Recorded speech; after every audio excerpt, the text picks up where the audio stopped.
to read the opening statement, please. Okay, thank you, Mayor.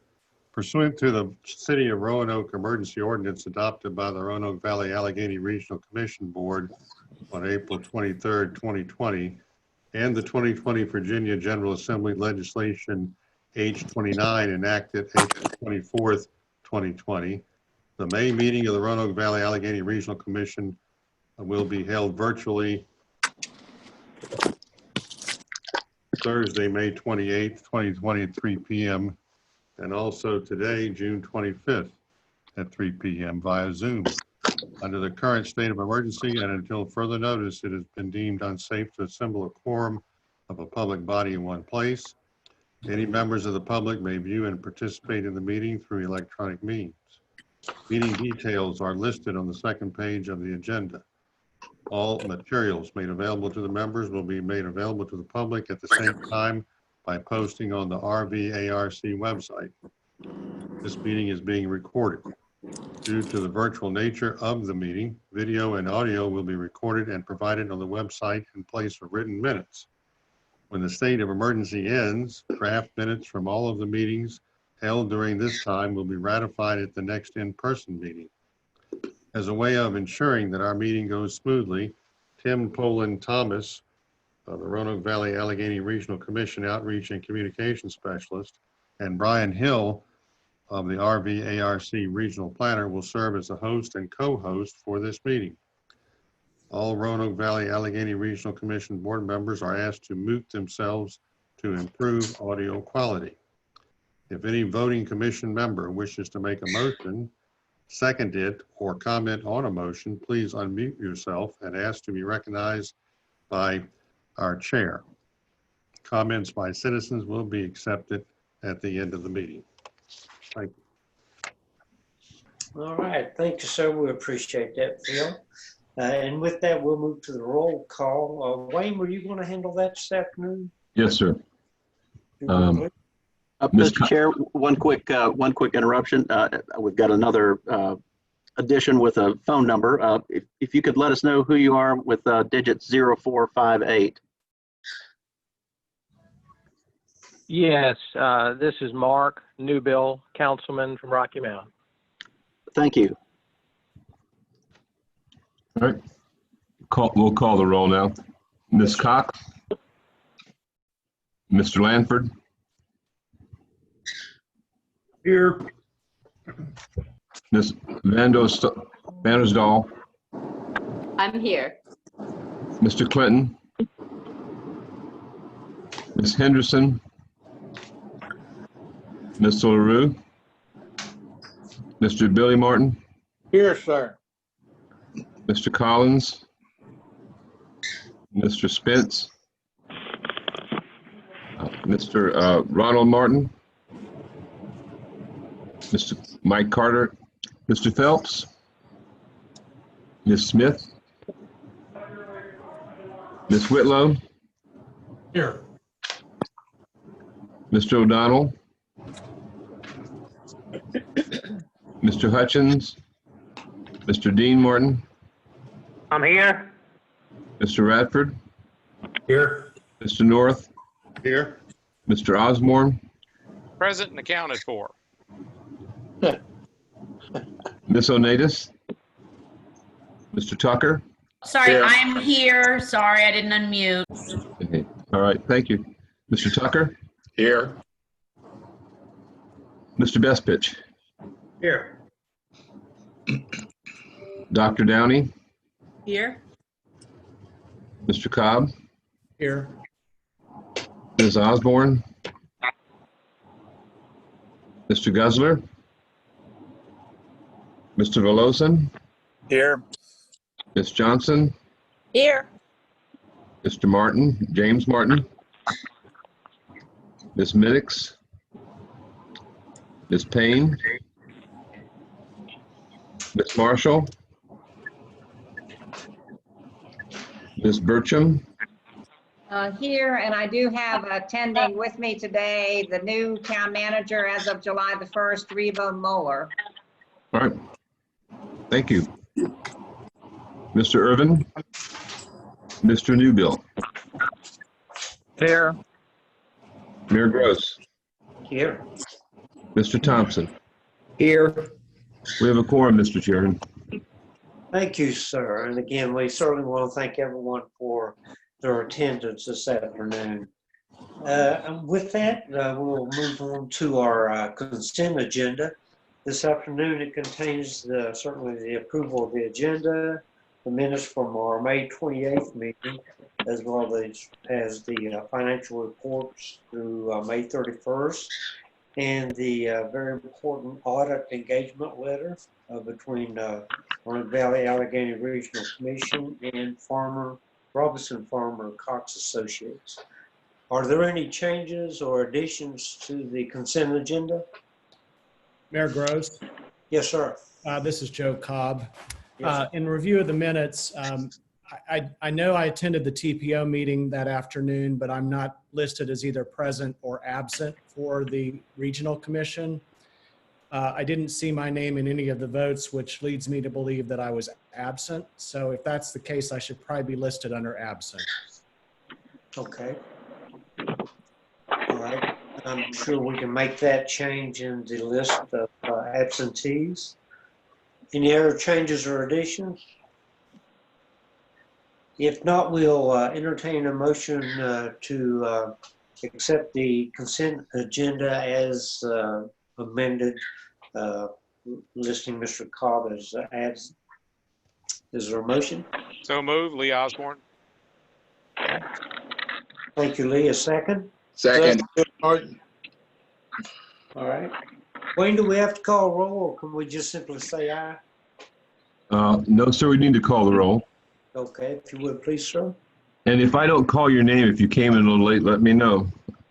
Mr. Lanford, Yes, sir.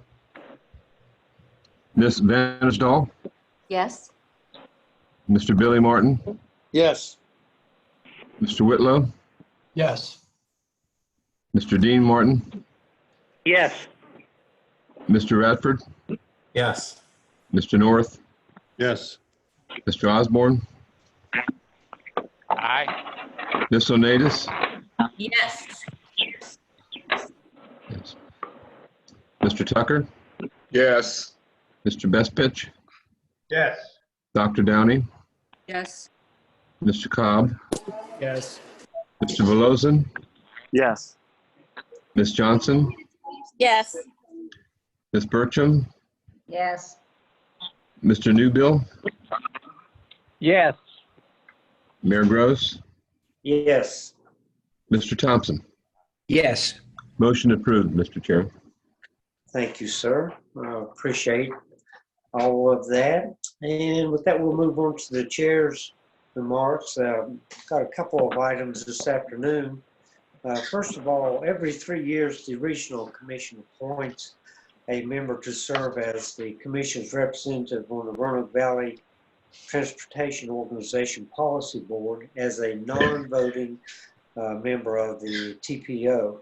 The appointment is for a 3-year term from July 1, 2020 through June 30, 2023. Currently, the commissioner is Lee Osborne, and of course, he's been serving as our representative.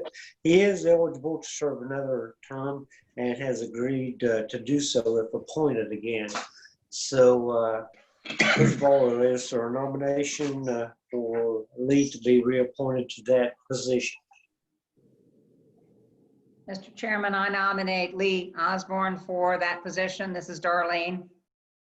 Thank you. Thank you. And a second? This is Barry Thompson. I second that. Okay. Any other nominations? If not, we'll entertain a motion to elect Lee to the position as described. And there again, Wayne, do we have to call a roll? Not for this one, Mayor. We don't have to have a roll call on this. All right, everyone say aye. Aye. Aye. Aye. Aye. Lee, congratulations, I think. No, actually, we appreciate you filling in that position. You always do a great job, and seriously, we do appreciate you taking on that responsibility. Thank you. I appreciate everyone's confidence. You betcha. Okay, item number 2. I want to recognize 2 commission members who will be leaving our group at the end of the month. Both have served our organization for many years. I want to certainly want to heartily thank them for their devoted service to the regional commission, both as chair and personally. I admire both of these folks very much. Jane Johnson has served on the commission since 2008. She has assumed several leadership positions, such as vice chair and chair of the commission.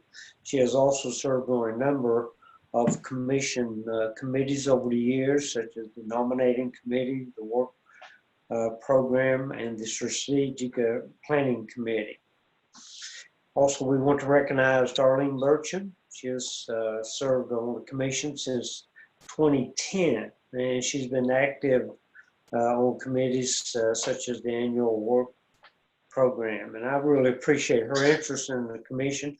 She has almost 100% attendance, and as all of you know, she certainly contributes a lot. So I want to personally thank all of these folks. Both of them are great people. They will be missed, and just want to thank you for your contributions. So I hope the entire commission will join me in thanking these 2 wonderful ladies. Round of applause, and I know we'll hear it, right? Thank you, Darlene. Thank you, ladies. Yeah, that goes back to Darlene's time as city manager for the city of Roanoke as well. So she's been on this in 2 capacities. Yep, you're right. You're right. Good point. Appreciate you mentioning that. So. I'll miss y'all. That someone has perfect attendance. We'll miss you too. Is that, itself. So it's not like we're going to drop off the face of the earth. We'll be seeing you around. So we know where to find you. Well, can I ask one question? Sure. Jane, who am I going to get to trip me when we go to Richmond again? Art, I will personally make my successor aware of the role. We're going to miss you, both of you. Miss you too. They will be missed. Okay, one last item, and it's with much sadness. I have to inform you that Jackie Pace, our office manager, has decided to leave the Regional Commission on Friday, June 17th. Jackie has been with the Commission since January 1977. Wow. And over 43 years of tenure with our organization. She has contributed much to ensuring that the work of the Commission is handled in an efficient and effective manner. Jackie's fingerprints are on most of the material you receive from the Commission, such as the minutes, notices, setting up meetings, and special events, such as our annual trip to see the Salem Red Sox. I know I speak for everyone when I say she will be greatly missed. Please join me in thanking Jackie for 43 years of service to the Regional Commission. Please be assured that we will have Jackie a going away present as soon as it's safe to get her a gift to her. So there again, Jackie, thank you on behalf of the Commission and personally. You've certainly been very, very helpful and made great contributions to this organization. So thank you very much. Commission, please join me in thanking Jackie. Great job. Thank you, Jackie. Thank you, Jackie. I appreciate everyone. It's been a pleasure to work with you. We're going to miss you. Yes. Amazing job. My best to all of you. Great. Thank you. Thank you very much. Okay, with that, we'll move on to the Executive Director's report, if you would please, Wayne. Thank you, Mr. Chair. Just a couple of things to mention. We are working cooperatively with, or in conjunction with, Roanoke Regional Partnership and Virginia Tech's Office of Economic Development to prepare an application to the Economic Development Administration to develop a regional economic recovery and resiliency plan and implementation process. We're just in the stages of getting it together. Each group organization is participating. We've sent a draft out to the state representative for EDA, and Lauren, and she's asked a few questions about it, but we hope to move forward, and we hope that we'll tell you more about the application later. But this, as those of you who've worked with EDA before, the Economic Development Administration, know that the grants are very competitive. They only have so much money, and there's hundreds of regional organizations that are applying for those funds. So we'll keep you up to date on that. The second item is that, as Mr. Martin mentioned earlier, about the summer conference of the Virginia Association of PDCs. Well, it was going to be in Stanton. It's going to be close by, but because of the COVID-19 crisis, they've decided not to hold it. But what they're doing instead is they're holding what they call a summer series. And it will be 4 topics every Thursday, and beginning on July 9th in the month of July. And it will encompass a number of different things. Like, I think the first one will focus on the other side of COVID-19. We have a futurist who works nationally and internationally, is going to talk about his perspective on what happens in the future after COVID-19, what's going to happen to our folks and to population and all kinds of things. So that might be very interesting. The second is on transportation and mobility reimagined.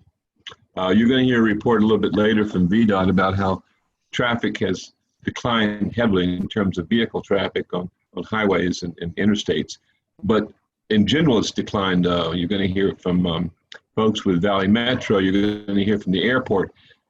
And we're going to have a series of folks talking about what their perspective is on how transportation will change in the future. And then we have a session on, at that same time, the second part of that session will be on travel, tourism, and leisure. As everyone knows that the travel industry has suffered greatly. You may have seen in the paper that Marriott's closing some of its hotels. And of course, King's Dominion and Busch Gardens are not going to open this year. Disney World, Disneyland are rethinking about opening, or maybe won't open.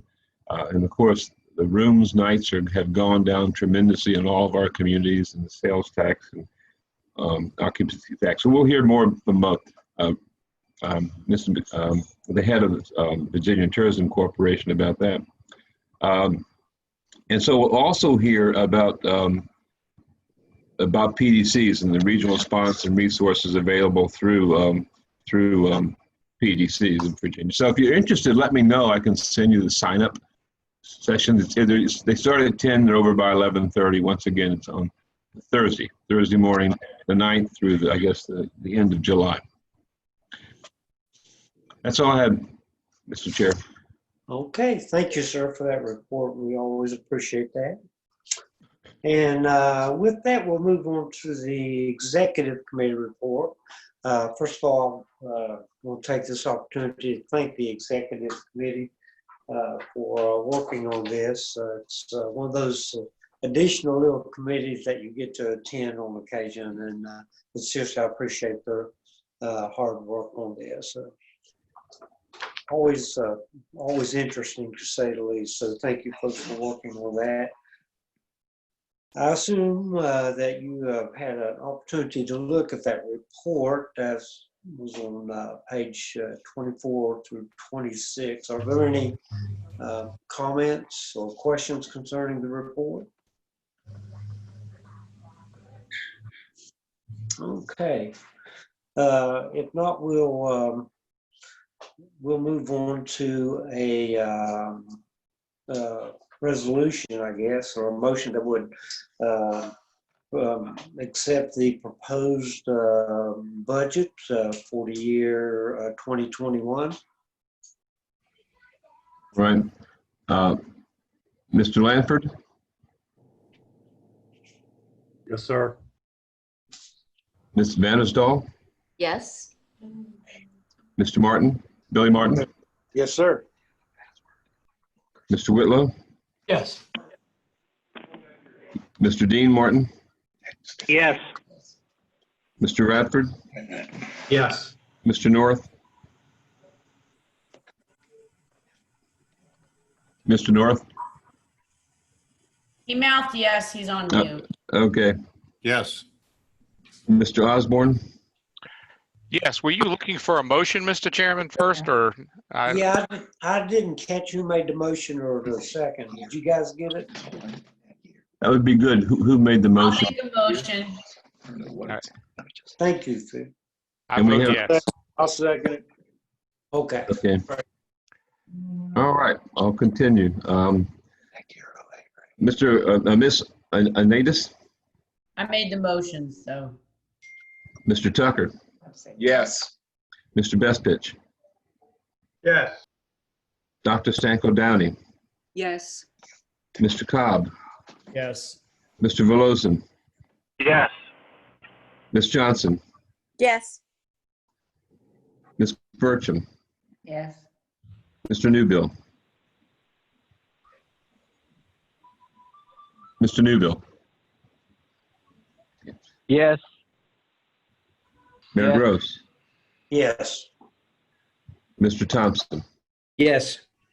The motion passes, Mr. Chair. May I make a comment? I think all of our commission members understand this, that when they allocate, the per capita dues for the organization, we take those dues and then we leverage $4 or $5 other dollars to make up our budget.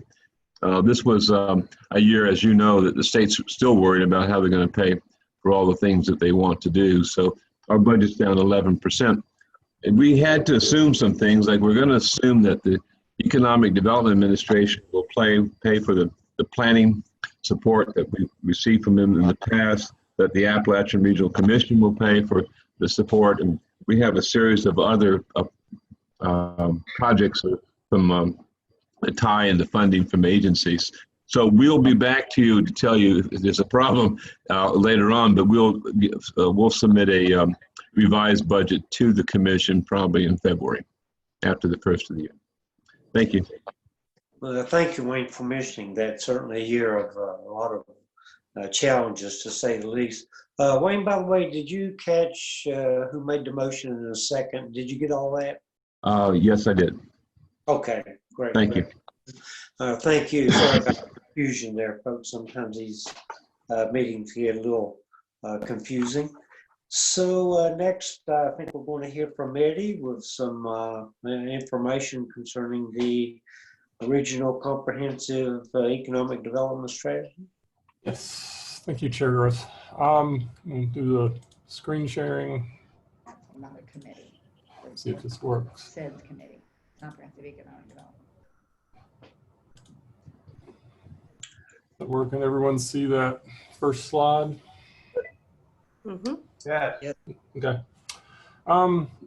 Each year, the Roanoke Valley-Alleghany Regional Commission I guess serves as the coordinator for the Regional Comprehensive Economic Development Strategy.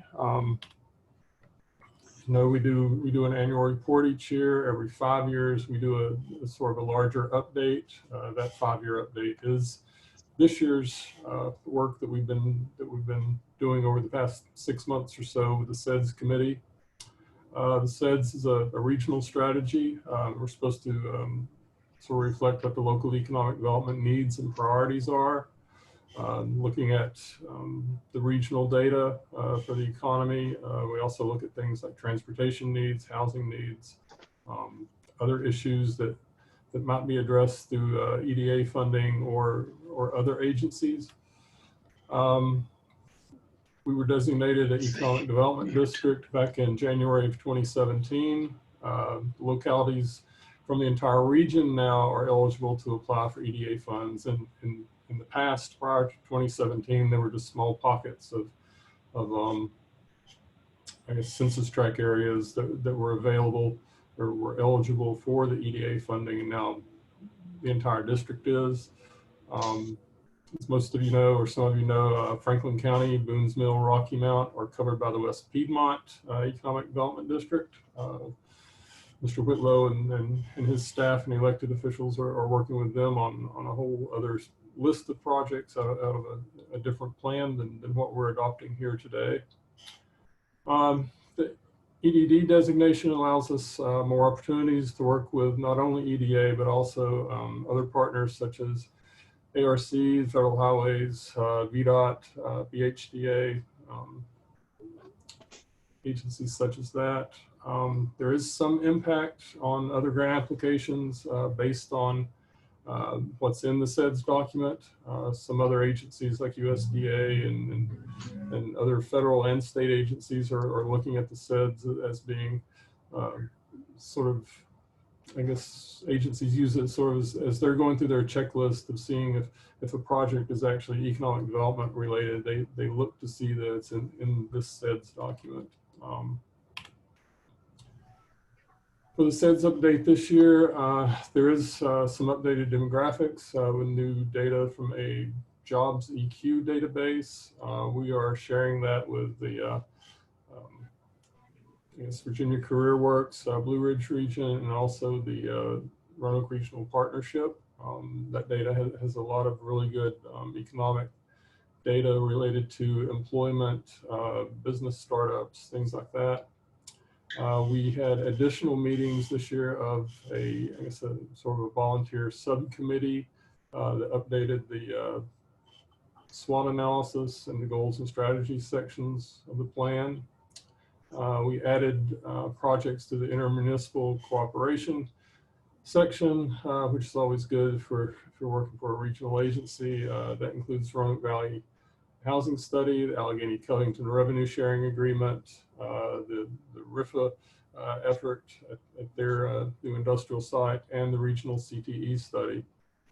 We updated the project listings in the sort of the, I guess, the back of the plan. There's a annual project package that goes to EDA that lists specific projects. I think we're up to around 120 projects in that listing now. It includes everything from Greenways and VDOT projects, implementation of some of the housing studies, and of course, economic development projects.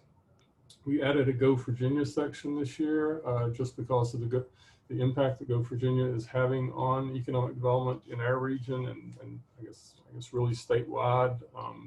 They just made announcements, I guess yesterday, about a new funding for the Roanoke Regional Partnership to look at a project that is going to sort of go hand in hand with what Wayne talked about earlier in our COVID response and response plan that we're looking at applying for with EDA. We added a opportunity zone summary from the Roanoke Regional Partnership as an appendix. EDA actually required that this year. Their office and the Secretary of Commerce are big fans of the Opportunity Zone program. So we did add that. Proposed projects sort of considered I guess the usual suspects. Ongoing projects such as industrial site development, transportation, tourism, workforce. Existing projects, we looked at other agencies that have already approved projects this past year, such as Smart Scale from VDOT, Go Virginia projects, housing studies that have been done in the area. We have one that's just starting up, which I think we'll talk about a little bit later in the meeting. Allegheny and Botetourt, of course, have already completed their housing studies and are looking at ways to implement those. I looked at other funding sources. EDA, of course, doesn't want to be the only person paying for these projects. So we try to find other partners and other funding strategies to go with the projects listed in SEDS, CDBG, VDOT, USDA, Appalachian Regional Commission, agencies such as that are participating in many of those projects. New regional projects, including the regional COVID response planning, were added in. During the public comment period, we added in a few more goals and strategies, made some adjustments to the wording at the request of some of our localities. There are other EDA applications going in this year. One that we clarified at the request of the city of Roanoke's local EDA. Talked to them last week. They have been working and discussing with the Philadelphia office and EDA's Philadelphia office about doing a revolving loan fund. We made sure that that was included, and our goals sort of responded and matched up with what they were proposing. That's goal 3.6, creation of revolving loan fund programs. We added a goal 8.12, development and implementation of the COVID-19 response plan to address the needs of small businesses and local governments. That one is the one that the Regional Commission and the Roanoke Regional Partnership are working on with the Office of Economic Development down at Virginia Tech, who's assisting us in sort of writing the scope of work for that and looking at some of those issues. So that is included as development of a COVID-19 response plan to assist small businesses and local governments.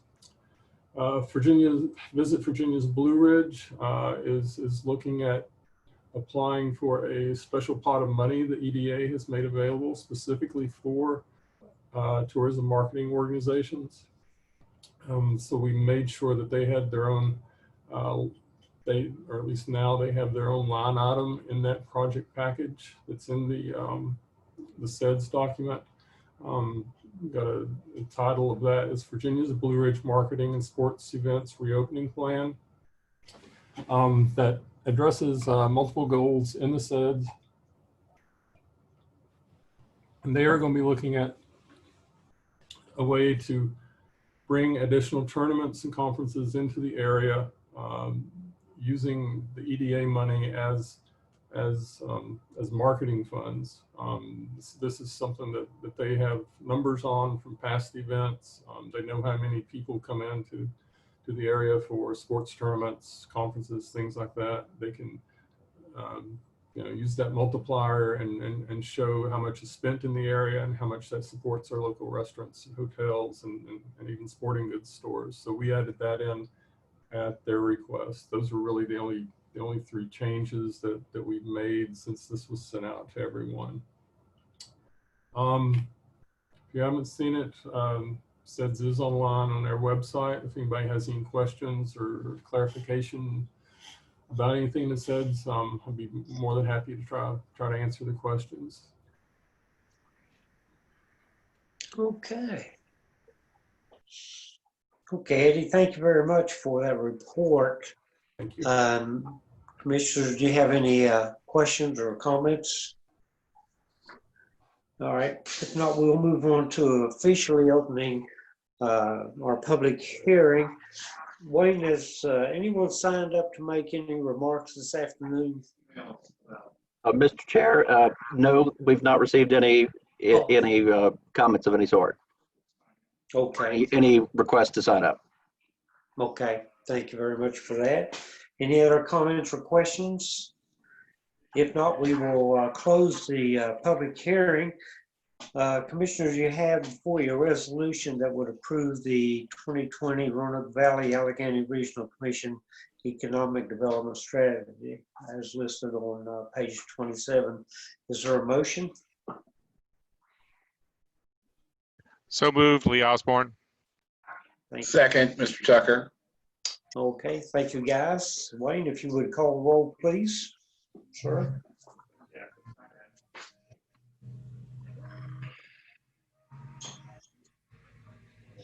Hello. You're muted, Wayne, but I'm going to go ahead and say yes, sir. I figured John, that you're out. so. Figured that out when I had a mouthful of food earlier that I was first in line. Thanks. Mr. Vandersdal, Yes. Mr. Billy Martin, Yes. Mr. Whitlow. Wayne, I'm going to abstain from the vote as Franklin County belongs to the West Piedmont Economic Development District, but I am supportive of the EDA proposal before us. Thank you. I wanted to find out, Mr. Clinton was trying to get on earlier. I don't know if he was able to get on. Okay, maybe he didn't. Mr. Dean Martin. Yes. Mr. Bradford. Yes. Mr. North. Yes. Mr. Osborne. Mr. Osborne, Lee Osborne? Yes. Had to find the mute button. Unmute button. Miss Oneidas? Yes, and it's Oneidas. Oneidas, okay. Thank you. I'll get it. I'll get it. Oneidas. Thank you. Mr. Tucker? Yes. Mr. Bestfitch? Yes. Dr. Stanko Downey? Yes. Mr. Cobb? Yes. Mr. Velozin? Yes. Ms. Johnson? Yes. Ms. Burcham? Yes. Mr. Newbill? Yes. Mayor Gross? Yes. Mr. Thompson? Yes. The motion is approved, Mr. Chair. Wayne, I do see Mr. Clinton on. Oh, he is on. Mr. Clinton? I just succeeded in that, and I vote yes. I did hear the presentation. Okay. Thank you. All right. Okay, thank you very much. And with that, we'll move on to the next item, which is concerning Interstate 81 lighting at the major exchanges in Virginia's Blue Ridge. Is Mr. King with us this afternoon? I am, Mr. Chairman. Okay, if you would like to make your presentation, please, sir. Thank you very much. And members of the board, I want to briefly go over the information here. If you go to the next slide, it highlights the fact, the question that has come before us about the improvements in Interstate 81. And certainly, you know, we have widening improvements planned for basically from Interstate 581 out to exit 150. There's a northern Interstate 81 widening project, and then to the south from exit 141 at Route 419 back to 137 Wildwood Road. There's a southern widening project. That this area is 6 interchanges that goes between the 137 and 150, with the 143 being the freeway to freeway interchange of Interstate 81 and 581. So there has been, so Landon Howard with the Visit Virginia's Blue Ridge has advanced through the years. We have talked about the opportunities that could be derived by providing some lighting at the interchanges, and both the improvements that it might make from a safety and operational perspective, but also from a attractiveness and economic opportunity perspective for activity at the interchange areas. So this recently has come up again, and I know we have resolutions that have been passed by a couple of the localities. Botetourt County has passed resolution in support, as has the city of Salem. So this issue came before the Transportation Planning Organization, which some of you here on this commission also serve in that capacity. And this presentation was prepared predominantly for presentation to that board, but certainly applies here. So I'll walk through the work that has been done. Next slide. And for those of you that may not know me, I should have better described, I'm the Salem District Engineer for VDOT Salem District, which is the 12 county area in this section. So the lighting evaluation that we looked at was technical criteria of 3 main sources. And they're listed here: the American Association of State Highway Transportation Officials, which is such a long title, you would have to make it an acronym. So that's the AASHTO acronym. And then it is that Roadway Lighting Design Guide. It predominantly looks at ADT type information and some other metrics, and establishes some minimum warranting criteria. If you've ever worked with traffic signals, you'll hear engineers reference of whether it meets the warrants. And those are some minimum criteria that are thresholds that have to be met. And then after that, there's still an engineering study that needs to be done to determine whether or not, you know, it's appropriate to light and what elements of the highway should be lit. So the USDOT also has a handbook that provides some information that really includes some thresholds of ratios of nighttime to daytime crashes. And we have included some of that information in our evaluation, as well as VDOT has some design guidance documents that have been updated through the years, actually pretty currently, to incorporate a lot of considerations about LED lighting, given the fact that it is certainly a more energy efficient and environmentally sound form of lighting method. So the next slide, we'll talk about a little bit of the results of the sort of the warranting criteria. The first cell here shows that the ADT of ramps tying into the freeway for an urban area would need to exceed 5,000 vehicles a day to meet the minimum threshold. And if you look across the boxes shown there, it more than meets that minimum. So easily meets the minimum criteria. The second really looks at the ADT, or the annual daily traffic on the freeway. So that's Interstate 81. And as you can see, the 25,000 vehicle per day threshold is more than exceeded in the 54,000 and up volumes that we see across this area. The bottom block really looks at having the area in question be 1.25 times the statewide average for all unlit similar sort of sections and interchanges. Unfortunately, VDOT, we do not have our accident data organized in a fashion that would easily provide that comparable. So as a surrogate, we looked at the USDOT's ratio of night to daytime crashes, which is shown on the next slide. And that was the reference that was in the block that I mentioned by the USDOT. So you can see each of the exits from 137 through 150 displayed here, and then you can see the ratio of nighttime to daytime. The exit 143, which is the 581-81 interchange, we are all very familiar with that interchange, and it may not seem like an odd interchange to those that are familiar with it, but it is not a common configuration to have traffic in the southbound direction on 81 exit to the left and then re-enter, you know, from 581 northbound headed toward Blacksburg to the southbound direction, have a left entrance. So that interchange area is what we would call sort of non-standard design. It also meets the ratio of greater than 2.0, which is where that's a threshold point recognized as being at a place that it's really felt that interchange lighting should occur. So that's actually the area that we've identified as being most needed. While the other areas, exit 146 was also a noted standout in terms of the proportions. We were not exactly anticipating that, but have made note of a number of crashes there, some of which are secondary crashes.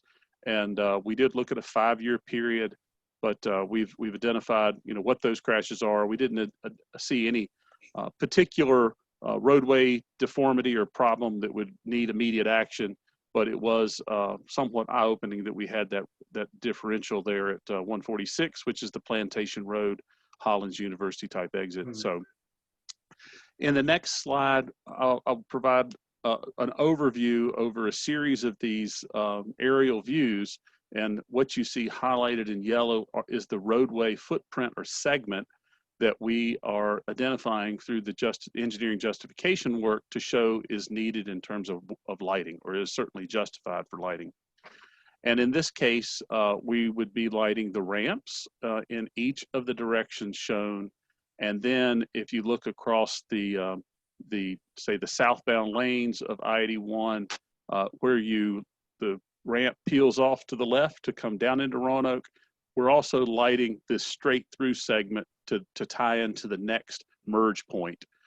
Because of the non-standard design, because of the 2.0 or greater night to daytime crash rate, this would be considered more of a complete interchange lighting approach.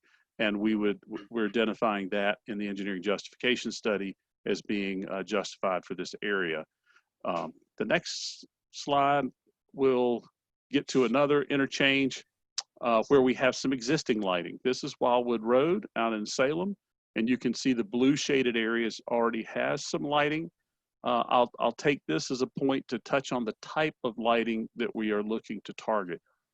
And that is, if you were to look at Wildwood Road as you're coming up from West Main Street there in Salem, you know, it would be a typical, what we refer to as Cobra head street light. So it's a relatively low luminaire with a cantilevered light fixture. In this case, we are proposing to use LED heads, which has what they would call as a sharp cutoff face. So it's not a big globe or dome that disperses light in a broad array. It's much more targeted light. There are other lighting methods, like at the truck scales. You may see what we call high mast lighting. It's on a very high pole, and it does more large area lighting. Most of the lighting that we have identified, certainly at each of the 5 interchanges with surface streets, we're talking about lower level street luminaires to target the light to the section, and in this case we show the ramp itself. So the exit ramp, entrance ramps, and then the cross street. Where the tie-in with the cross street occurs, we often have pedestrian, bicycle, and other vulnerable road users. Certainly, we often take what we call a systemic or a more proactive approach to making investments in safety improvements. Bicycle and pedestrian accidents are usually very rare and small in number, but they are very severe in terms of the outcome. So we will oftentimes make systemic improvements that don't necessarily rely upon a history or a pattern of accidents because of the fact of those pedestrian bicycle accidents being so few in number, and the need to be a little bit more proactive to avoid even the onset of any type of problem. So this is one of those examples where lighting is certainly recognized as a very appropriate systemic treatment, where you have termini in an area where you could potentially expect pedestrian and bicyclists. The other issue is the entering and exiting traffic and the weave, we call the weave and merge areas. That's when the presence of light becomes most beneficial. In addition, when you're leaving the higher speed, more straight freeway and heading onto a ramp that has a curvature, and as you know, when you travel, if you're familiar with the ramp, you kind of know what speed you can take it at.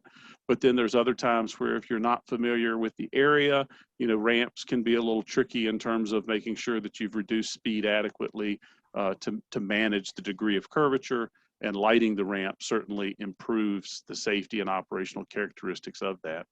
You certainly can see residential properties that adjoin this area. So another reason that we are looking at not high mass, but really lower level standard street light type luminaires with the LED targeted directions.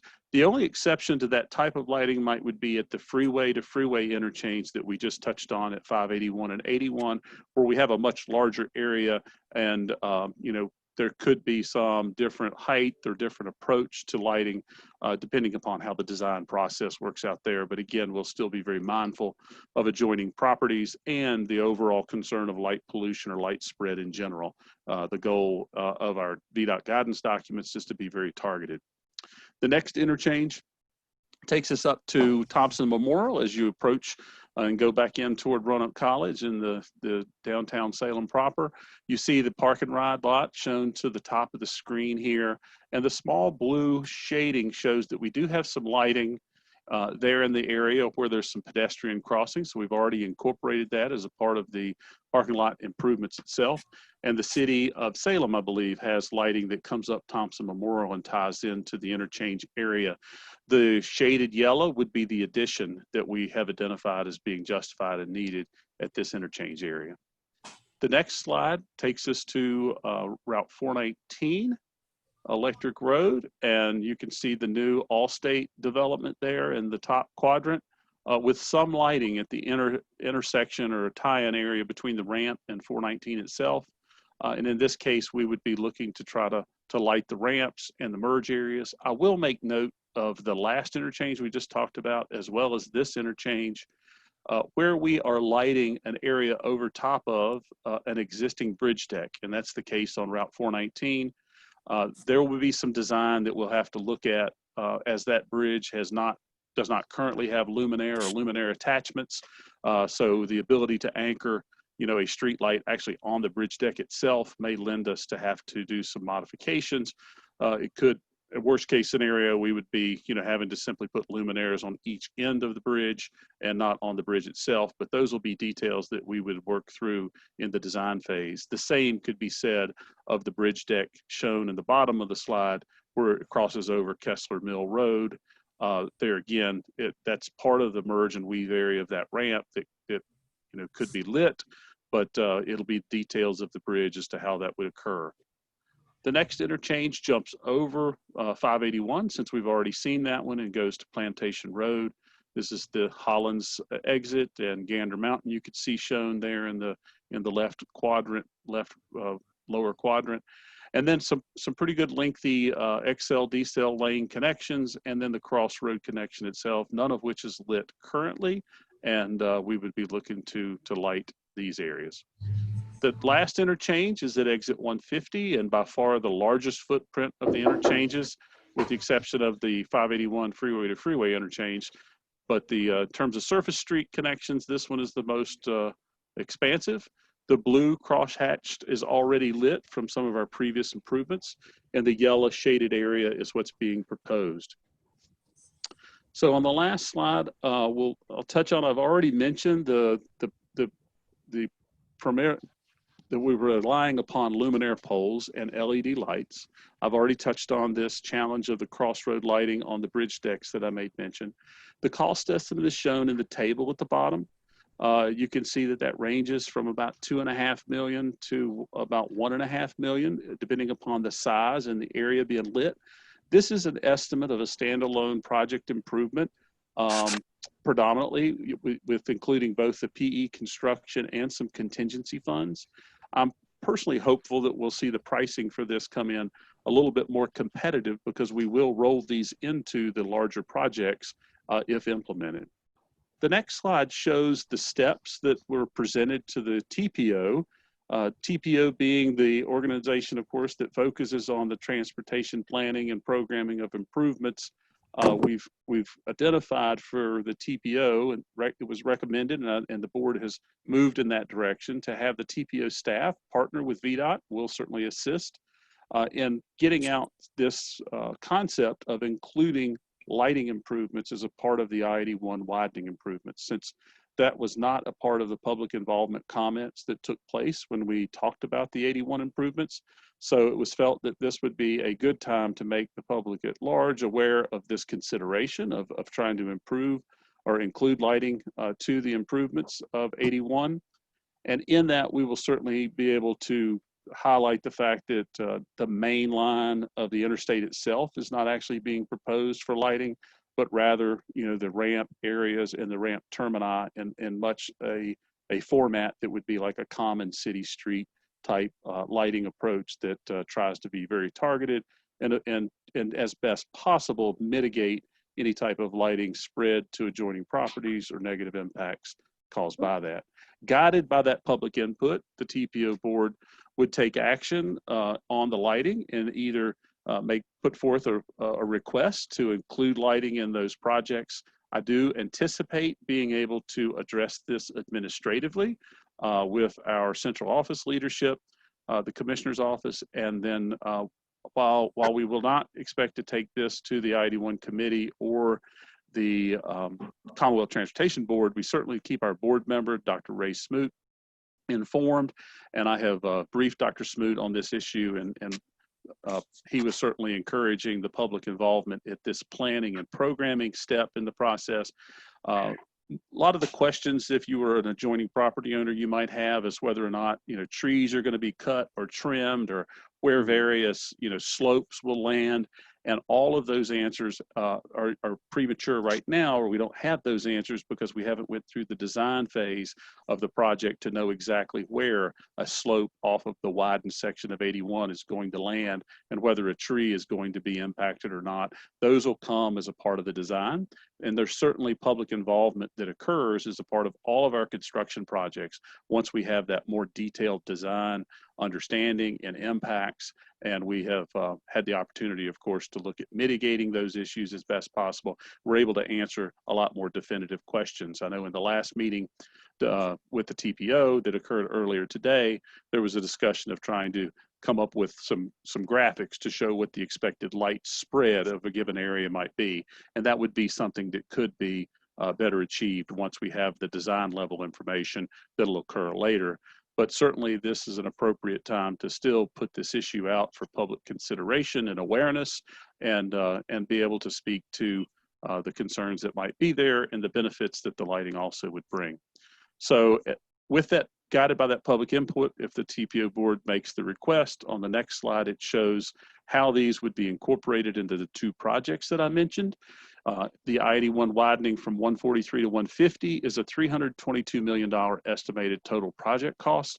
So the $6.6 million additional cost that comes by the lighting enhancements is relatively small in scale, and certainly, as I mentioned, could be included as the added scope within that without having to go through a formalized CTB or I-81 committee approach. It's just one of the many scope related decisions that will be made, but understanding that lighting can certainly have its impacts on surrounding properties and the community at large. We are approaching the public involvement and comment portion of this carefully.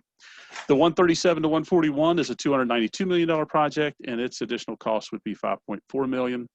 And at this stage, our next steps would be to work with the TPO staff to have, it doesn't have to be a formal public hearing. So we will certainly use technological means to share information and receive input, not only from the community at large or adjoining property owners, but certainly also from other localities like the city of Salem and Botetourt have already done in terms of passing a resolution. Others may choose to have administrative staff share with us their input or take formal action. We're certainly open to any of that input, and following that input, we'll go back to the TPO board in the coming months. August, September kind of timetable would be a reasonable expectation for that action to be taken, and barring any unforeseen input or concern, we would anticipate that based on the warranting criteria we've reviewed together with the engineering justification work that's been done, that these improvements could be incorporated successfully into the widening improvements that are planned. And with that, Mr. Chairman, I'll be glad to answer any questions that you or the board members may have. Okay. All right. Well, Mr. King, thank you very much for that information. You certainly did a great job in covering all that data. And by the way, I apologize for not having a better introduction there, but we do appreciate that information. Appreciate you being with us this afternoon. So, commissioners, you have any questions or comments concerning this item? Mr. Chairman, this is Steve Clinton in Botetourt County. I've got a couple of questions, if I may. Yes, sir, please. And frankly, Ken, these are questions I didn't ask during the TPO meeting earlier today because they're maybe a little bit arcane.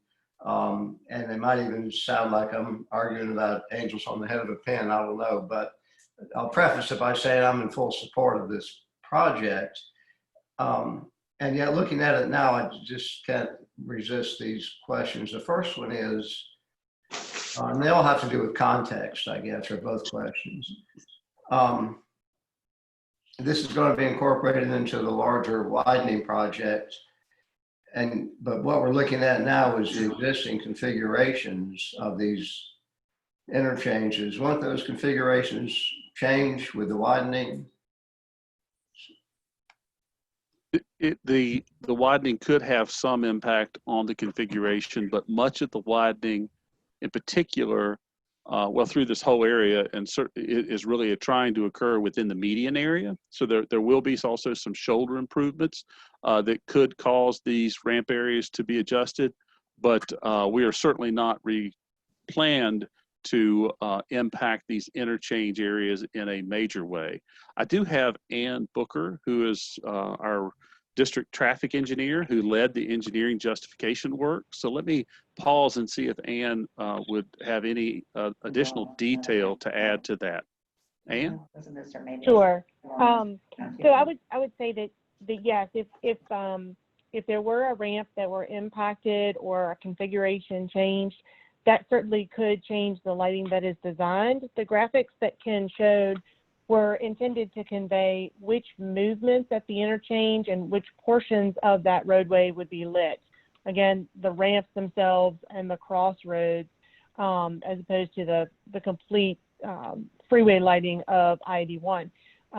So since we're not yet in the final design stages, I don't know all of that detail. If we will have ramps that potentially get lengthened or change slightly in configuration, but we would not install lighting in an area that is not adjacent to those ramps. That's not the intention. Those graphics and the areas that become lit would then be changed, and the lighting would conform to the ramp configurations as they ultimately get designed. Yeah, okay. A related question then is the warranty criteria, Ken, that you mentioned, won't that change by virtue of the main highways being widened? In other words, we're applying warranting criteria against current conditions, but those current conditions won't prevail after the widening. So maybe some of those criteria will go away. I mean, maybe nobody cares, but I just wondered whether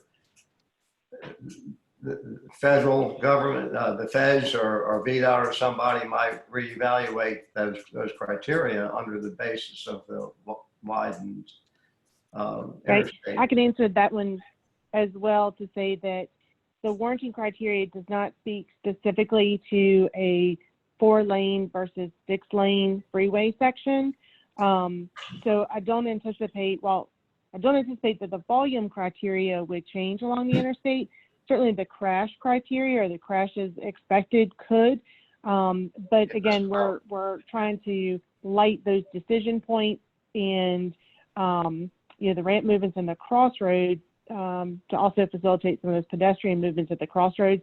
So I don't expect that by us adding an additional lane, we would then lose the ability for the lighting to be installed, once we get to that stage. It's I don't anticipate that the warrants will not be met because of the widening that we're pursuing. Okay. Then the final question is on a comparative basis. And again, I'm in favor of this project, but there's unlimited needs and limited funds overall. What might we be sacrificing in terms of safety improvements with this particular action? And to be absurd, Ken, like you mentioned, the merge from the left-hand side from 581 northbound to 81 southbound is a real safety hazard, obviously. And I know the money to change that is going to far exceed this, but you get the point. We're spending like $12 million here, I guess.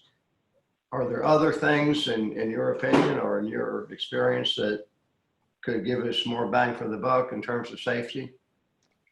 Well, there's two ways to answer that. One would be with this project itself, and I would say that the improvements that are being made will incorporate the widening of 81 will incorporate a lot of safety enhancements, both the shoulder enhancements, forgiving shoulders that reduce the severity of crashes that occur and things of that nature.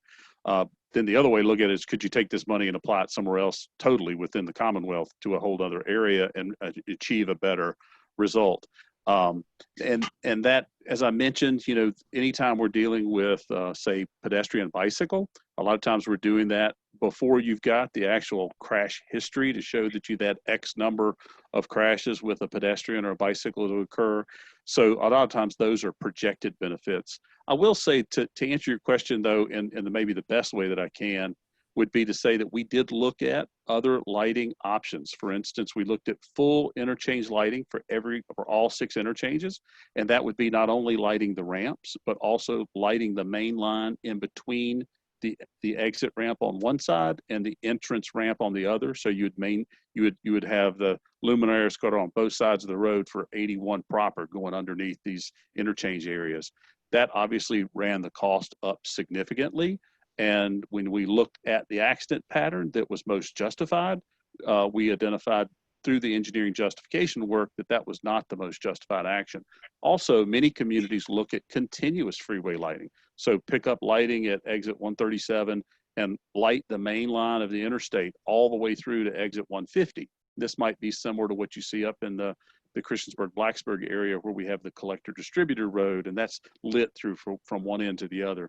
In this particular case, based upon what we looked at in terms of the night to day crashes, the cost would be so high, it was not viewed as being a best investment of the resource. So this proposal of the lighting of the ramps follows the VDOT design guidance, which has been targeted to try to be environmentally sound using LED. Also be very cautious not to have over spread of light and light pollution.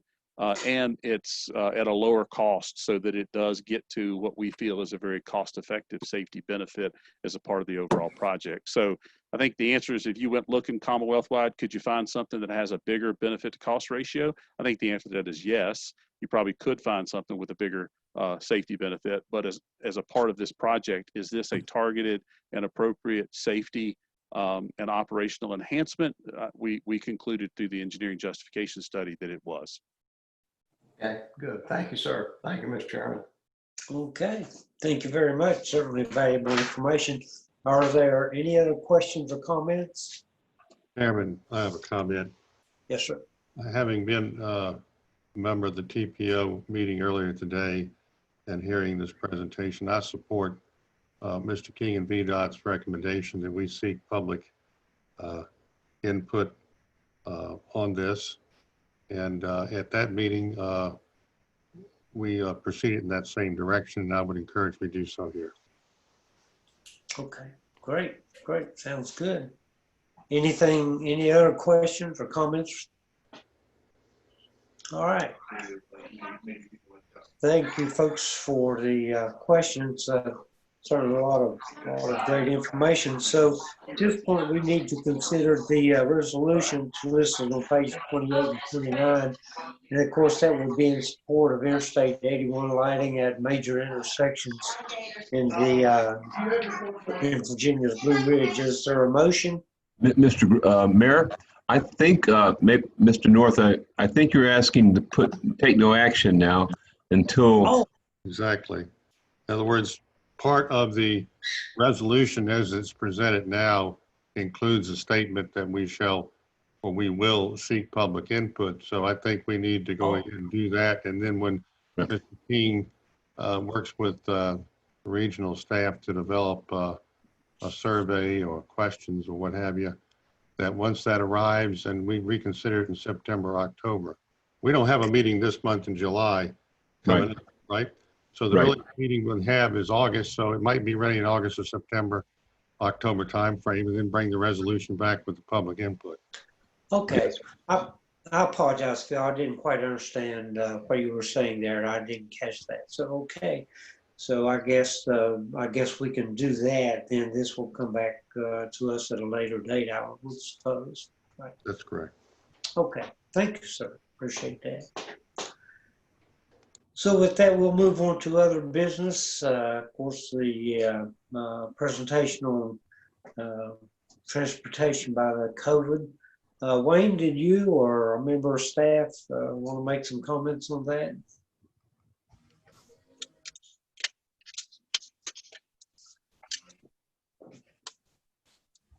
The staff going to speak to those last two items?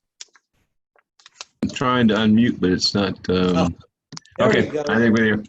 We asked people who represent different modes, such as highways and buses and so forth, to speak, certainly the airport, just talk about what's happened with to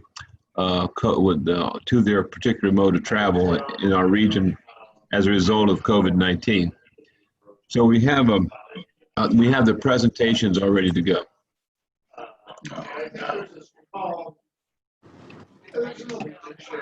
So what we'll do, Mayor, I'll ask Brian to put up, and we'll begin with Tim Bradshaw at the airport. Hey, Wayne? Yes. Somebody needs to mute their phone or their computer. I'm not sure who it is, but it's kind of, I'm having trouble hearing sometimes. All right. Well, I think all of us should mute unless we want to say something. It's a good point.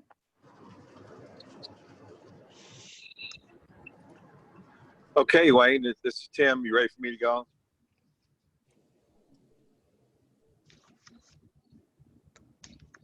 We're ready for you, Tim. Okay, thank you, Wayne, and thank you, folks. For those who heard the earlier presentation at the TPO, now's your chance to go to the bathroom or get a snack here. So, but anyway, I want to start off with a good news slide here. What you're seeing on the screen is commercial aviation since the 1950s. Those blue gaps represent downturns, such as the Great Recession, 9/11, those types of things that happened. the point of this slide is to prove, to show everyone that, like my grandmother used to say, this too shall pass. So as you can see, we will probably see a dip, and then traffic will continue to grow again. So if I could have the next slide, please.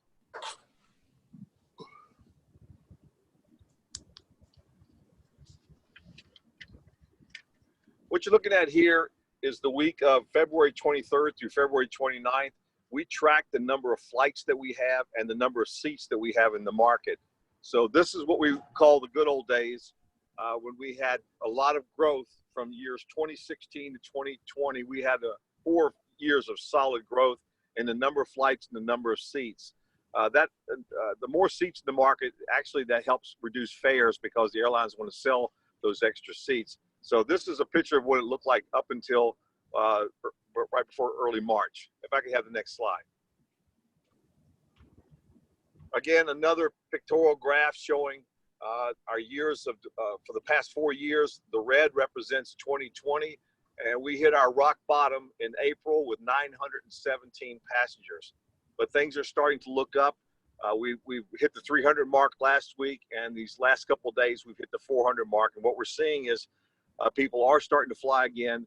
It's the business traveler who's not quite there yet. Some companies or organizations like Virginia Tech, for example, are not allowing too many people to fly yet. So when we see the business traveler coming back, we're going to see a lot more improvement when it comes to passenger numbers. But as you can see, we had record number years until March and April of this year. Next slide, please. This is the national average. This is they call the swoosh. This is all the airports combined. As you can see, the airline airport industry took a huge hit with this pandemic. But again, things are on the rise. Next slide, please. So just a couple of slides here to show you what the impact it's had on us here locally.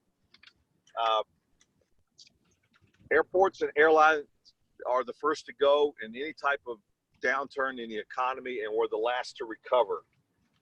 The industry experts are predicting that it's going to take 2 to 3 years for us to get back to at least 90% of our 2019 levels. Right now, we're hovering around 15 to 20% of our last year's levels, which if you look at TSA screening numbers nationally, we're actually trending a little bit above the national average, which is a good sign for us. You know, one of the things that we often hear is that, you know, our airfares are high out of Roanoke, and that's true because we have a lot of business travelers. But that also works to our favor because we are a very strong market, a very profitable market for the airlines.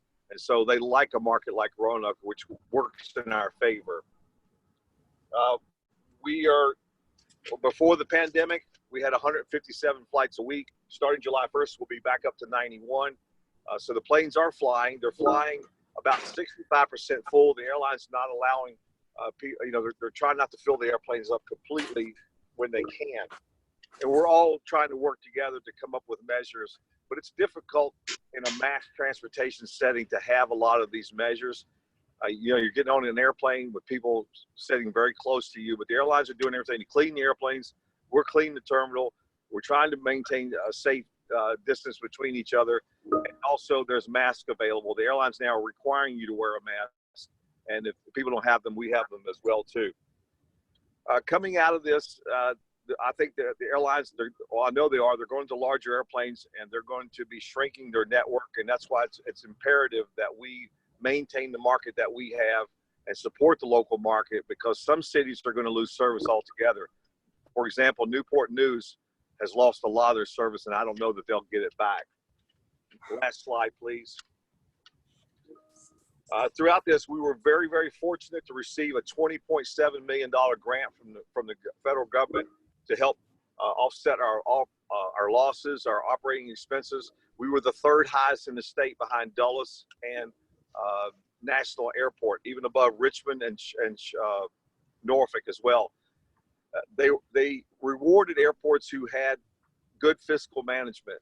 And I do like to brag on that, the fact that we have no debt service and we have a high cash reserve. And so airports that received large sums of money were based on the fact that they had those type of ratios. This will be a setback for the next year or two, but we are continuing with our plans moving forward. We're halfway through our master plan. We will continue to move with the master plan. We'll have public workshops for that. And we're not going to let up. We're going to continue to pursue new destinations and new construction at the airport. But again, as I remind everyone, as we come out of this, the airlines will be shrinking their network. They'll be looking for profitable markets. That's why it's now more than ever, it's important that everyone fly local rather than driving to other airports. And that concludes my remarks. Okay. Well, thank you, sir. We certainly appreciate that information. Important information, as a matter of fact. So with that, we'll move to the year-end wrap-up of our projects. Mayor, there's about 5 people speaking. There's the airport, and then there's highway department, and then there's the transit people. So we'll get through it as soon as we can. Okay, sure. Thank you. I guess it's time for. This is Michael. Yeah, this is Michael Gray with VDOT. I've provided 3 slides. I think some of you have already heard this from the previous TPO meeting today. 3 slides. One is 81, one is 581, and one is Route 460, showing continuous count station information for a 4-year period from 2016 to 2019, the average during that period, and then the blue that you see in front of you is the line for 2020 traffic. Before I get into those, I just wanted to say that a more detailed presentation was given to the CTB about traffic around the state this year, or during this pandemic period. It was done on June 17th. So if you want to go see that and see more detail related to that, you can go to the CTB's website, look at their meeting and agenda for the June 17th meeting. How we're pulling this information and why we have such good information around the state is we have 512 continuous count stations that we pull data from, so that they take counts around the clock. Sometimes there's issues with them, but for the most part, we have counts at those 512 locations around the clock 24 hours a day. And in addition to that, we have 20,000 locations where we have 48-hour counts that are collected on a rotating 3-year cycle. So those can give us good historical information, but really the continuous count locations, those 512, give us a lot of good information to evaluate what's going on here with the pandemic. As you can guess, the March 12th state of emergency issued by the governor, along with additional actions that he's taken, had a direct impact, on a lot of things, including traffic. And as you can see from these charts in front of you, when it was started down and how it's kind of bottomed out and started to come back up a little bit. But as soon as this happened, we started getting calls about, what is happening with traffic volume, speed, incidents out on our roadways. We also started discussing internally how we could potentially use this period to maybe get more work done with less folks being out on the road. So we started looking at our allowable work times with our contractors and things like that. But as you can see, the decrease in the traffic is something. You see these 3 locations for Roanoke, but it's very similar statewide, where you see the downturn, the pretty immediate impact to the traveling public, a fairly significant drop, and then it's starting to kind of level off and go back up and down a little bit, and then start coming back up a little bit. As you can guess, around the state, it's a little different in the different regions. And it's also a little different for our truck traffic compared to our regular, all vehicles. Around the state, if you look at all vehicles, the numbers went considerably lower than the freight or the truck traffic around the state. So for the all vehicles, it went down as far as 50 to 60% lower than it would be in a comparable time the year before. Whereas truck traffic, it went down, and it was typically teetering around that 15 to 20. I think it went low as 35 at one point. percent lower than it typically would be. But the truck traffic is coming back a little quicker than the all vehicle traffic is. As well as different parts of the states, like the Salem district, we saw less of a decrease in traffic. While it's still a decrease, we saw less of a decrease for our non-interstate roadways. So our 419s, Route 11s, 460s, 220s. We saw a little bit less of a decrease there compared to our interstates.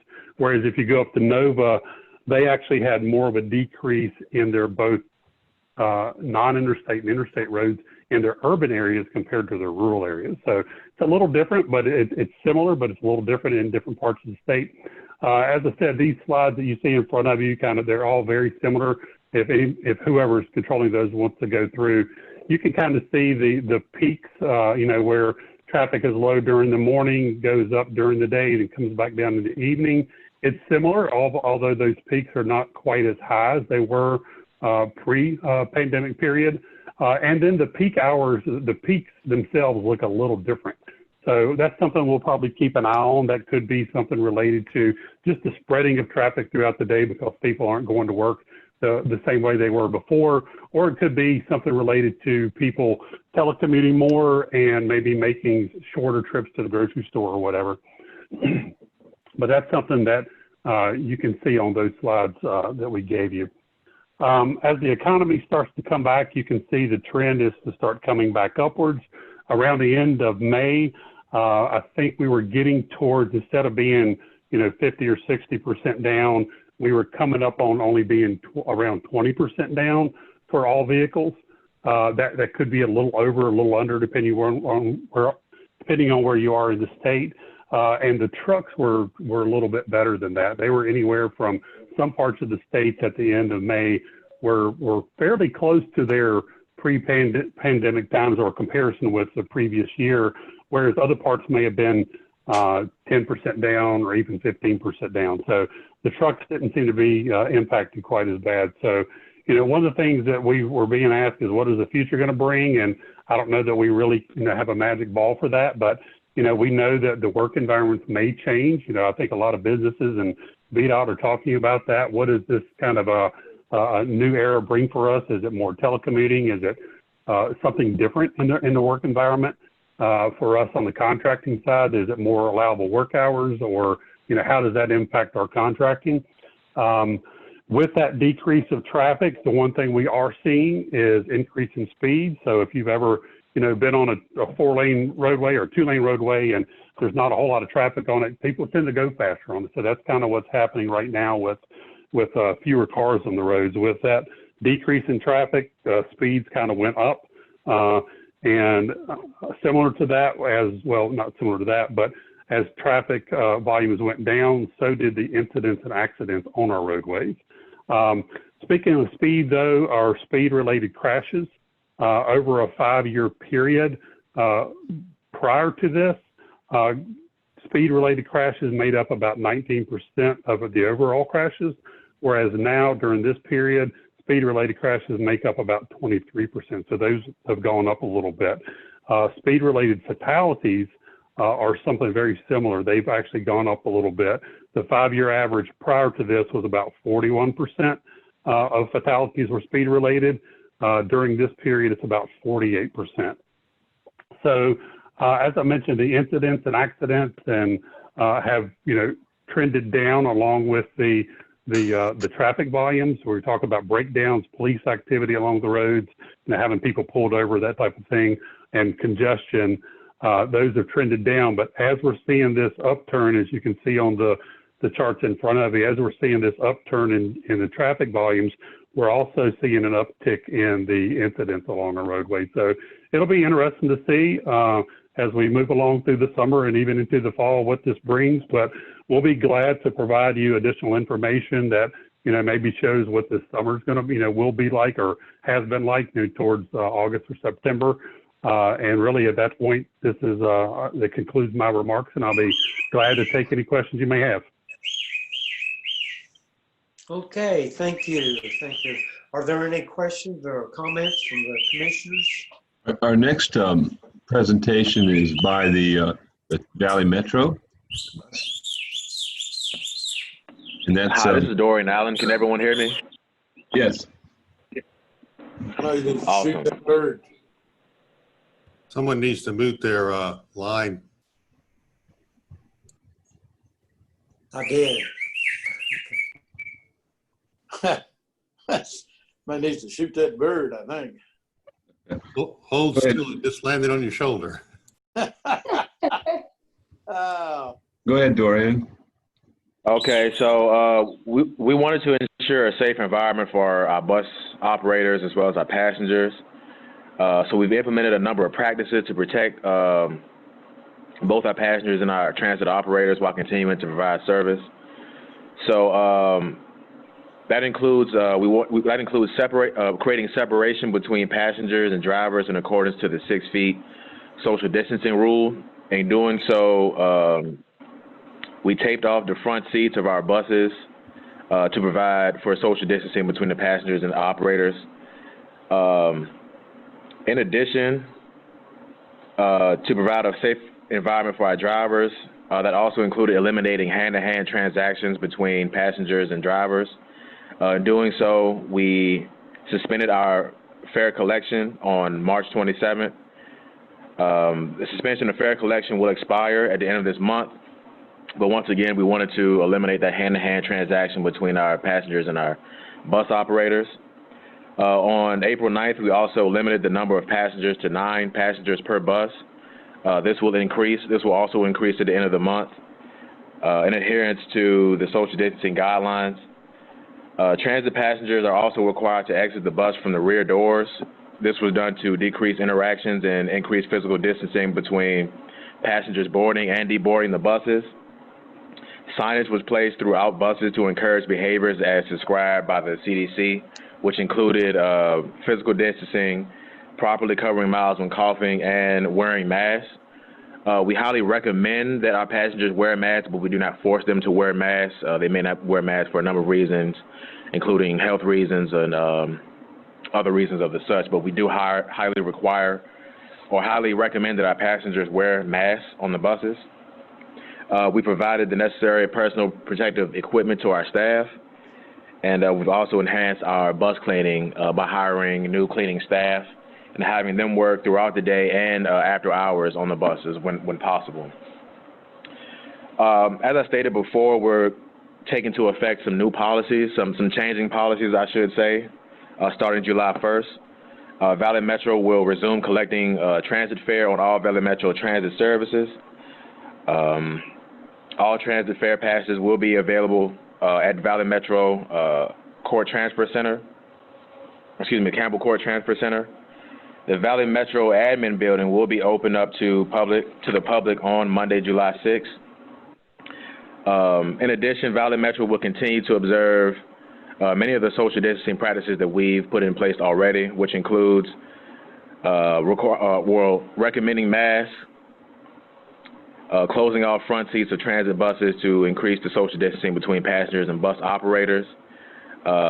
Still having passenger limits, although we do have a 15 passenger limit that will start on July 1st, as stated before. Transit passengers are still required to exit the buses at the rear, and we still encourage the limited contact between bus operators and our passengers. Next, we're going to talk about our CARES Act funding, the funding that we received from the CARES Act. We received a total of $9.2 million from the CARES Act. $8.1 million of that will be funding for fixed route transit services, while $1.1 million of that will be allocated towards commuter services. The funding will be used for planning, operating, and capital expenses, and will be programmed for the FY20 and FY2021 fiscal years. Next, real briefly, we're going to talk about the GRTC ridership. And what we wanted to do was compare the ridership from the months of this year to the same time last year. As you can see, we actually increased our ridership for the month of December. But more importantly, during the months of March, April, and May, we've seen significant decreases in our ridership, anywhere from 23% to upwards of 50%. I will say, looking at the ridership data for this month, our ridership has leveled off Right now, we're between about 3,500 and 4,000 trips per day. So we're still seeing a steady drive of people using the buses on a daily basis. Comparatively, if you look at other agencies from the state or even in the region, you'll see anywhere upwards from 70, 80, to 90% decreases in ridership. So seeing a 45 or a 50% decrease in ridership comparatively is actually pretty good, considering that we're seeing a lot more hemorrhaging of passengers in other adjacent agencies. So that's a bit of good news there for us. We are seeing a leveling off of our ridership and seeing steady ridership throughout the month of June compared to last year.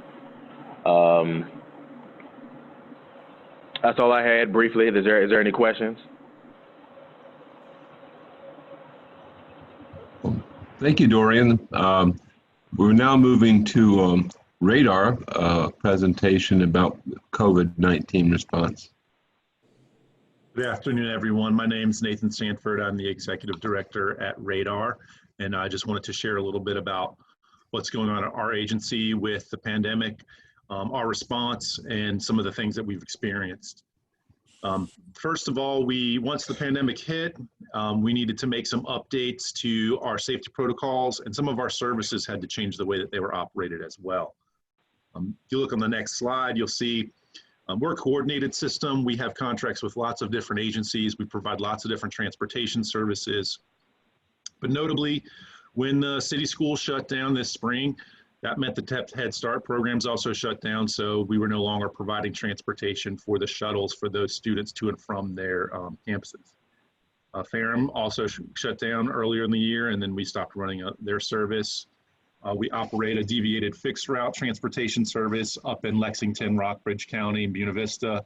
The entire workforce there was not comfortable working given the state of the virus, so we were down for about 2 months. We're back up now.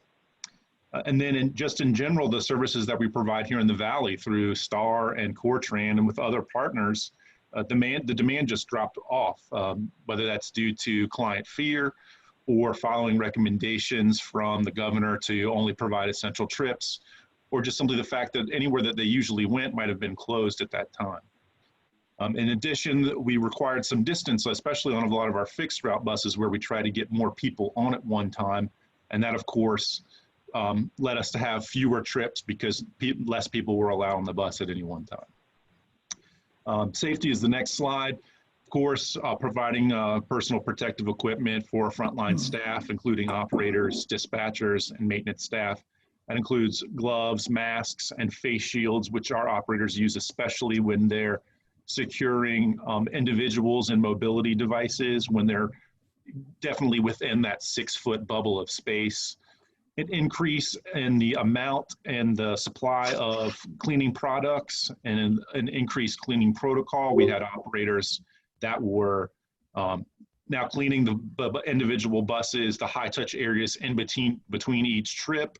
And then we have a crew coming in after hours to deep clean every vehicle before the next operating day. We rerouted the staff that we had focused on cleaning the outside of the buses to instead move inside and focus on making sure that they were keeping them clean.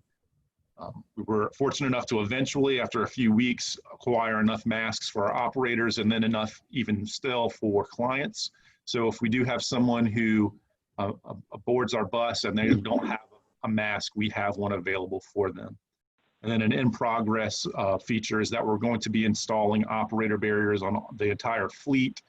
We're just trying to work out the details there, but that will again reduce the potential transmission vectors between the operators and the clients as people are getting on our vehicles. Of course, the big thing that's we're looking at is ridership, which you'll see here on the next couple of slides. This first one will show fiscal 19 monthly trips.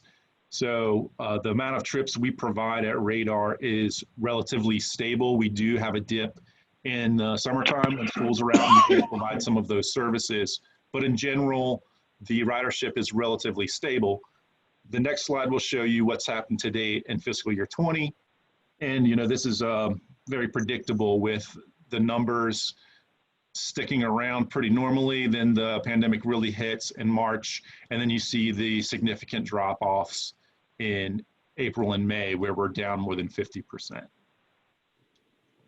So how do we keep ourselves in business, and how do we keep our staff employed and ready to roll out whenever we get back to normal, whenever that might be? We've had a lot of assistance, and we're really, really grateful for it. So first of all, we did receive some emergency operating assistance from the Virginia Department of Rail and Public Transportation. This was some rollover funding from prior years. It amounted to about a month's work of operational expenses, but it was still useful. Of course, we're able to take advantage of some of the national legislation that's passed if we do have to furlough anyone because of a family member getting sick or something else related to COVID-19. We can still pay them and then get credit for that through the Families First Coronavirus Response Act. We were fortunate enough to be awarded a Paycheck Protection Program loan. So that's really helped us in these last few months to be able to keep a lot of folks employed and on leave, even though there isn't any work to do, and then they'll still be on the books when our business starts to ramp back up. So that's covering immediate payroll, utilities, and health insurance premium needs.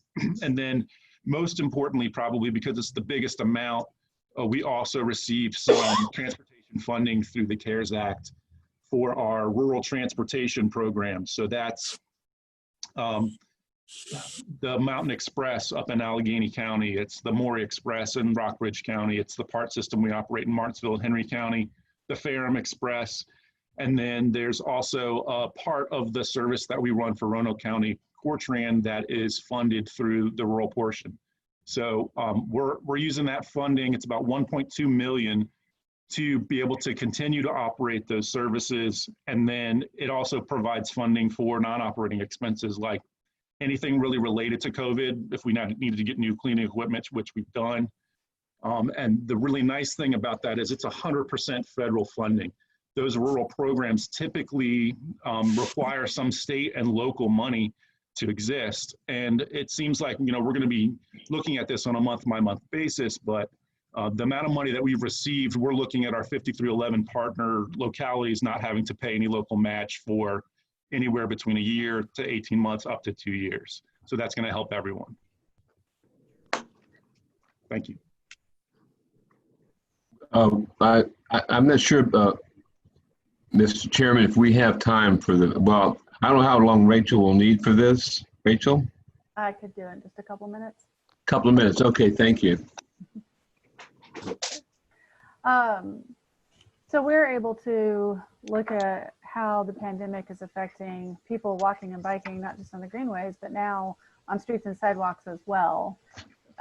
Next slide, please. Because we have some equipment from VDOT and Virginia Tech that we've been able to expand our bike ped counts from the greenways to also on streets. Next slide. So we have a couple of counters in downtown Roanoke, and they've been there since July. And the first thing that really popped out to us is the downtown has pedestrian activity has a weekly heartbeat. Every Sunday there's a low point, and every Friday or Saturday there's a peak. Also, the events really pop out. You could see that normally we get 1,672 pedestrians a day. That's an average traffic volume. But on the Dickens Christmas events, it was about twice that. And on St. Patrick's Day, even though the parade was canceled, we had almost 7,000 people that day. Next slide. So what happened during the pandemic?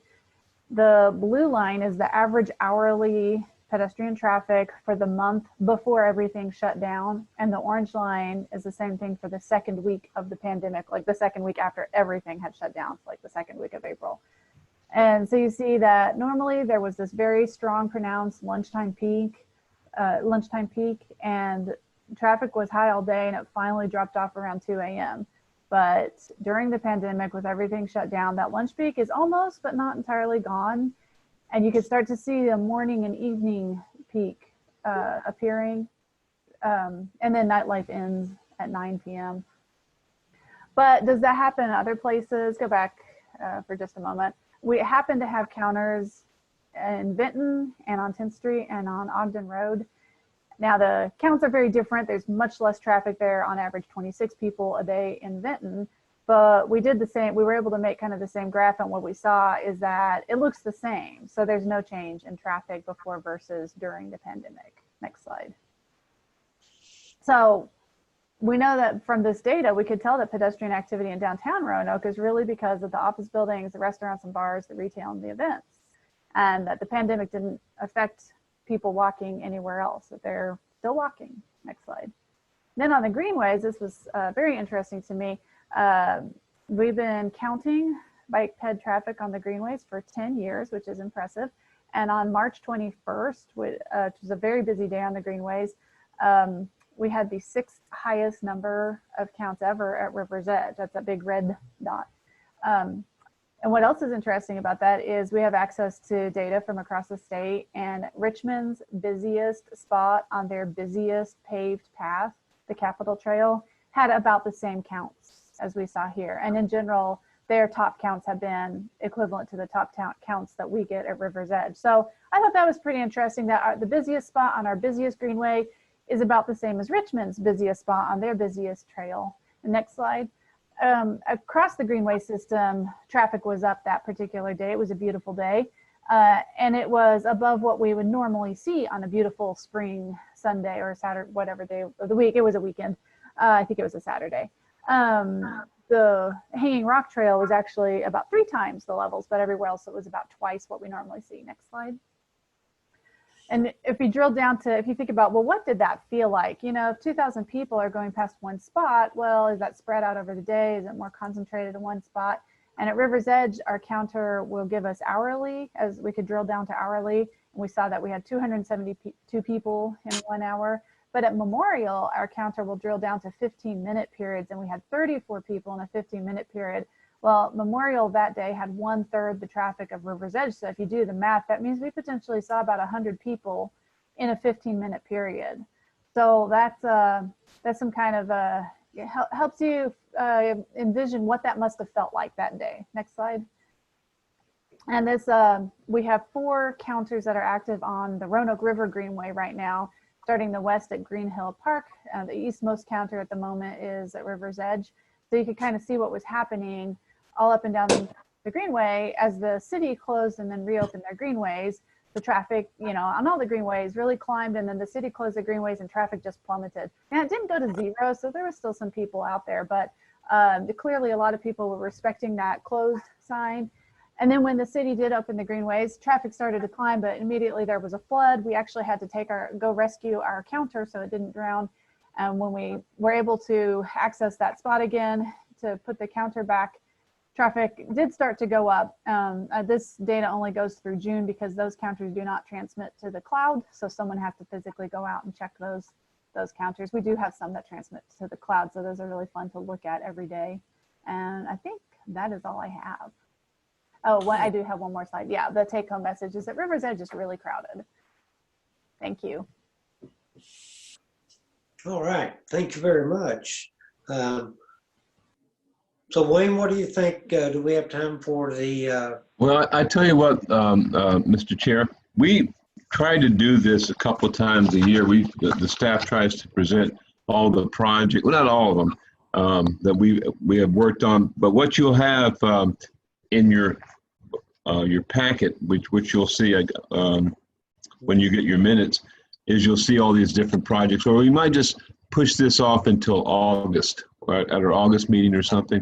But I mean, they've worked hard to, and I think it's good to show you all the kinds of things that our staff is involved in. I mean, it goes from everything from tourism to COVID work or to, you know, whatever. I mean, it's just lots and lots of things that they're involved in. So in the interest of time, we can just move this to another time.